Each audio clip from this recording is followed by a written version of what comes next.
We interrupt this broadcast with urgent news. A staggering $4.7 billion has been seized in an international operation. At 11:47 a.m. on a cold Tuesday morning in February, the director of the Federal Bureau of Investigation stood behind a podium in Washington, D.C., and delivered a statement that would shake the American heartland to its core. We have dismantled the largest money laundering infrastructure ever discovered on U.S. soil. Over $4.7 billion in cartel cash processed through the American Midwest, hidden in plain sight. The numbers were staggering, the location was unexpected, and the man at the center of it all was someone no one saw coming. This is the story of how Iowa became the silent financial engine for Mexican drug cartels, how one man turned grain silos and trucking routes into billion-dollar washing machines for cocaine, heroin, fentanyl, and methamphetamine money. And how federal agents uncovered a network so sophisticated it redefined what organized crime looks like in modern America. If you think you know where this goes, you don't, because what they found inside that warehouse was just the beginning. 4:32 a.m., Des Moines, Iowa. The streets are empty. Frost clings to the pavement. A single streetlight flickers near the industrial district on the city's southern edge. The air is sharp, biting, and still. Then the silence breaks. 30 black SUVs roll in without headlights. FBI, DEA, ICE, Department of Homeland Security, SWAT teams in full tactical gear. They converge on a massive warehouse complex that stretches across 4 city blocks. From the outside, it looks like any other logistics hub, trucks parked in neat rows, loading docks, security cameras, a sign that reads Heartland Freight Solutions. But tonight, federal agents know better. At exactly 4:35 a.m., the operation begins. Flashbangs shatter the pre-dawn quiet. Doors explode inward. Agents in black move like shadows through the cavernous interior. Voices shout commands. Suspects scramble. Some try to run, others freeze. One man in a gray hoodie sprints toward a side exit clutching a duffel bag. He doesn't make it 10 feet before he's tackled to the concrete floor. Inside the first section of the warehouse, agents find what they expected: rows of wooden crates marked as agricultural equipment, pallets stacked with shrink-wrapped boxes labeled as machine parts. But when they pry them open, they find something else entirely: cash, bricks of U.S. currency, 10s, 20s, 100s, wrapped in plastic, vacuum sealed, stacked floor to ceiling. One agent radios in, "We've got currency, a lot of it, but that's not the nightmare. The nightmare is in the back, behind a false wall in the warehouse's northeast corner." Agents discover a room that shouldn't exist. It's climate-controlled, soundproofed, lined with industrial-grade money counters, currency sorters, and heat seal machines. There are workstations with digital scales, computers running encrypted software, and in the center of the room, a steel table covered in ledgers, manifests, and handwritten notes. This isn't a drug lab, it's a money factory. One DEA supervisor lifts a ledger and flips through the pages. His face goes pale. "Get the forensics team in here now." Because what he's looking at isn't just a record of transactions. It's a map, a blueprint, a system that spans continents. They seize over $87 million in cash from that warehouse alone. But the real discovery is digital. Hard drives, encrypted servers, cloud backups, hidden behind layers of proxy networks and ghost IP addresses. And when federal cyber analysts crack the encryption 2 days later, they realize they're not looking at one operation. They're looking at the central nervous system of a continental money laundering empire. 9:18 a.m., FBI Cyber Forensics Division, Omaha, Nebraska. Analysts sit in a darkened room staring at a wall of monitors. Lines of code scroll past, data clusters light up, and slowly a network diagram begins to form. They call it Operation Grain Flow. It's not a cartel, it's a service. $1 billion financial infrastructure built to wash dirty money for multiple Mexican drug cartels: Sinaloa, CJNG, Gulf Cartel, Juarez. It doesn't matter who you work for. If you have cash from cocaine, heroin, fentanyl, or methamphetamine, this network will clean it for a fee. And at the center of it all is a name that keeps appearing in encrypted communications, wire transfers, and offshore account authorizations: Victor Langford. On paper, Langford is a self-made success story, a logistics tycoon, owner of Heartland Freight Solutions and a dozen other trucking and warehousing companies across Iowa, Nebraska, Kansas, and Missouri. He's a donor to local charities, a sponsor of youth sports leagues, a regular at Des Moines business summits. He's been profiled in regional business magazines as a model entrepreneur. But behind the wholesome Midwest image, Langford is something else entirely. He is the architect.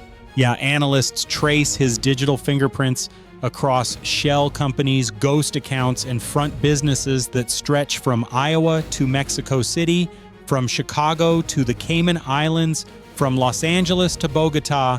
His network uses over 40 fake corporations, logistics firms, agricultural supply companies, equipment rental agencies, trucking contractors, all of them designed to move money, not goods. Here's how it works. Cartel operatives collect cash from street-level drug sales across the United States. That money is dirty, dangerous, traceable.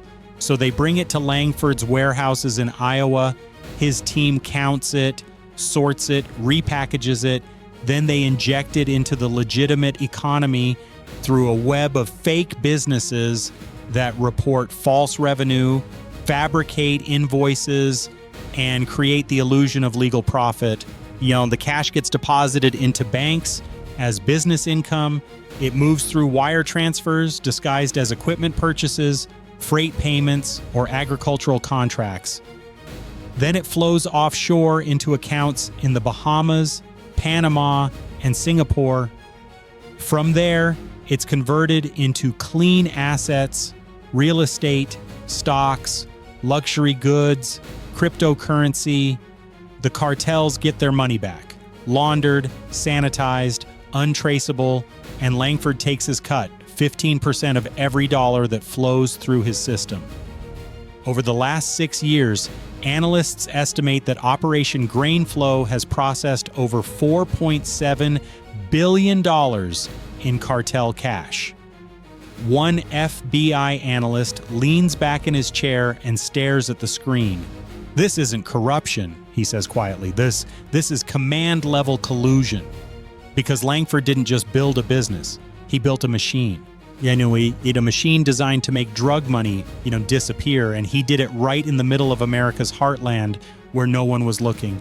But now they're looking, and what comes next will be the largest financial takedown operation in Midwest history. 5:52 a.m., Federal Operations Command Center, Des Moines, Iowa. A massive digital map covers the wall. Red markers pulse across Iowa, Illinois, Nebraska, Kansas, Missouri, and beyond. Each one represents a location tied to Langford's network: warehouses, trucking depots, storage facilities, shell company offices, bank branches, border smuggling routes. The room is packed. FBI, DEA, ICE, DHS, IRS, Criminal Investigation, U.S. Marshals. Over 60 federal agencies coordinating in real time. The mission is clear: dismantle the entire network, all at once. At exactly 6 a.m., the operation launches. Over 1,200 federal agents move simultaneously across 7 states. In Des Moines, SWAT teams hit 3 more Langford-owned warehouses. They find hidden counting rooms, vacuum sealers, shrink wrap machines, and more cash, millions more. In Cedar Rapids, agents raid a trucking depot and discover fake manifests that show shipments of corn and soybeans. But the trucks never carried grain. They carried cash, duffel bags stuffed with drug money, hidden beneath false floors and behind refrigeration units. In Omaha, a logistics office is stormed. Inside, agents seize servers running encrypted financial software, laptops with cartel communication apps, and ledgers showing payments to truck drivers, warehouse workers, and border couriers who were all part of the system. In Kansas City, a storage facility is breached. Agents find $14 million in cash stacked inside climate-controlled units. The rental contracts are all under fake names. The payments were made in cryptocurrency.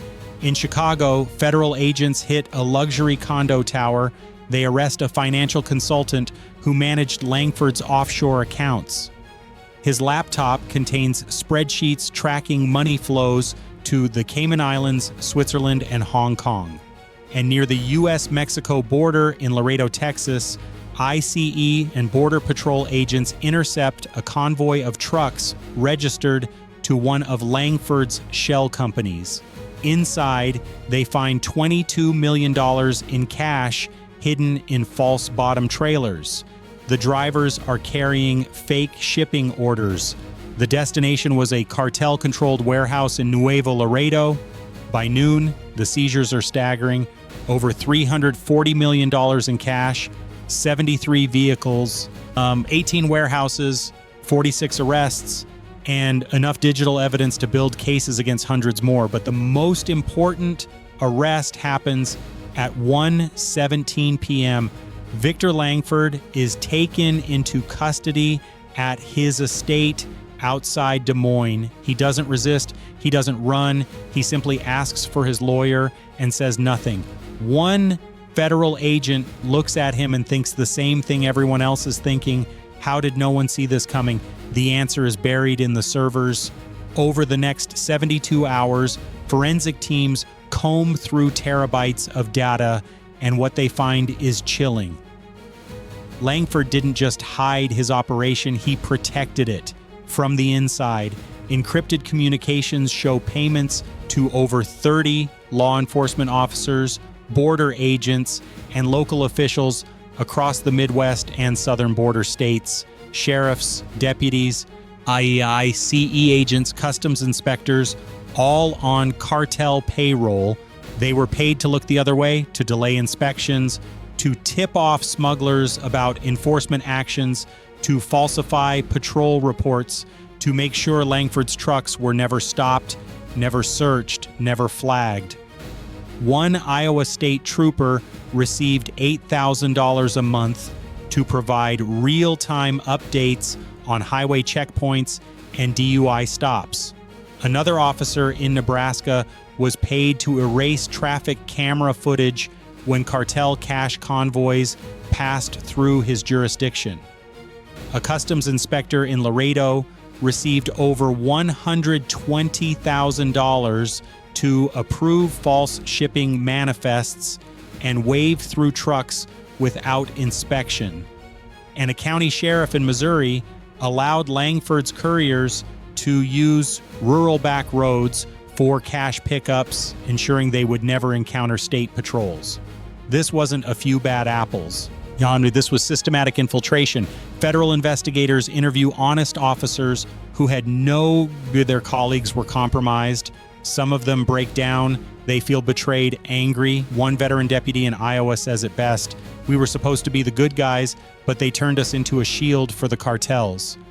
Over the next 2 weeks, federal agents arrest 17 law enforcement officers, 4 border agents, and 2 county officials. The badge will be rebuilt, but the damage is already done. And then the scope gets bigger. Analysts trace Langford's money flows beyond the Midwest. They find connections to port cities in California and Texas, to trucking networks in Arizona and New Mexico, to shell companies in Florida and New York. Operation Grainflow wasn't just an Iowa operation, it was a national infrastructure. Langford's network moved cash for cartels across the entire United States. Every week, his system could launder over $30 million. That's $1.5 billion a year. And he'd been doing it for 6 years. The money came from cocaine sold in Miami, heroin trafficked through Chicago, fentanyl distributed in Detroit. Methamphetamine pushed in Phoenix. The cartels didn't care where the drugs went. They only cared that the money came back clean.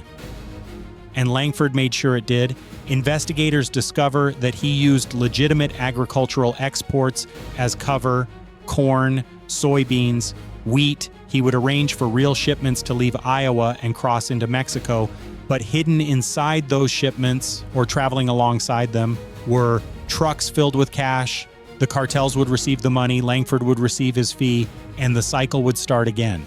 He even exploited federal agricultural programs. His fake companies applied for and received government grants meant to support rural logistics and farming infrastructure. That grant money was funneled into the laundering operation, taxpayer dollars used to wash cartel cash. One FBI supervisor reads the final report and shakes his head. He turned the heartland into a cartel bank, and he did it with a smile and a handshake. But there's one more discovery, and it's the worst one. Deep in Langford's encrypted files, analysts find a document labeled Phase 2. It outlines his long-term plan, not just to launder money, but to expand, to build a permanent financial empire that would operate for decades. He was planning to acquire more trucking companies, more warehouses, more rural land. He was going to create a logistics monopoly across the Midwest that would be untouchable, and he was planning to bring in partners: corrupt politicians, judges, federal contractors, people with power, people who could protect him. The file names 3 sitting state legislators who had already agreed to accept campaign donations from his shell companies. It names a federal judge who had been approached for future legal favors. It names a transportation official who was willing to approve expanded freight routes without oversight. None of them knew they were dealing with a cartel kingpin. They thought they were dealing with a successful businessman. That's how deep it went. Langford wasn't just breaking the law, he was building a parallel system, a shadow economy where cartel money could flow freely, protected by legitimate institutions. One analyst reads the final line of the document and goes cold. By 2028, the Midwest will be ours. This wasn't infiltration, this was colonization. 3 months later, the trials begin. Victor Langford is charged with conspiracy to commit money laundering, racketeering, operating a continuing criminal enterprise, and conspiracy to aid drug trafficking organizations. The evidence against him is overwhelming. He pleads not guilty. His lawyers argue he was simply a businessman who didn't ask questions. No one believes them. 73 other defendants face charges: warehouse workers, truck drivers, financial consultants, corrupt officers, border agents. Some cooperate, some don't, but the cases are airtight. The federal government seizes over $480 million in assets, warehouses, trucks, properties, bank accounts, cryptocurrency wallets. It's the largest financial forfeiture in Midwest history, but the real cost can't be measured in dollars. Over the 6 years that Operation Grain Flow was active, the cartels it served flooded American streets with cocaine, heroin, fentanyl, and methamphetamine. Analysts estimate that the drugs tied to this network contributed to over 8,000 overdose deaths nationwide, families destroyed, communities gutted, lives erased. And it all flowed through Iowa, through warehouses that looked like any other, through trucking routes that seemed routine, through a man who looked like a success story. Power doesn't always announce itself with violence. Sometimes it moves quietly, through paperwork, through wire transfers, through handshake deals made in boardrooms and back offices. Victor Langford understood that. He knew that if you control the money, you control the operation. And if you make yourself indispensable, you become untouchable. But he also made a mistake. He believed the system was too big to fall, that the heartland was too innocent to suspect, that America's farmland and freight routes were beyond scrutiny. He was wrong, because the FBI, DEA, ICE, and DHS proved something that day in Iowa. No network is too sophisticated, no operation is too hidden, and no amount of money can buy immunity from justice. This story is a warning. It's a reminder that organized crime doesn't just exist in border towns or big cities. It exists wherever there's opportunity, wherever there's silence, wherever good people assume the worst could never happen in their backyard. Operation Grain Flow was dismantled. But networks like it still exist, and the only way to stop them is to stay vigilant, to ask questions, to refuse to look away. If you're still watching, tap like so more people see this story. Comment expose if you believe corruption like this needs to be dragged into the light. Share this with someone who needs to understand how deep cartel infiltration can go, because somewhere right now another warehouse is counting cash, another truck is crossing a border, another corrupt official is making a deal. The question is, will we see it in time, or will we wake up one day and realize the heartland isn't ours anymore? The choice is ours, and the clock is ticking.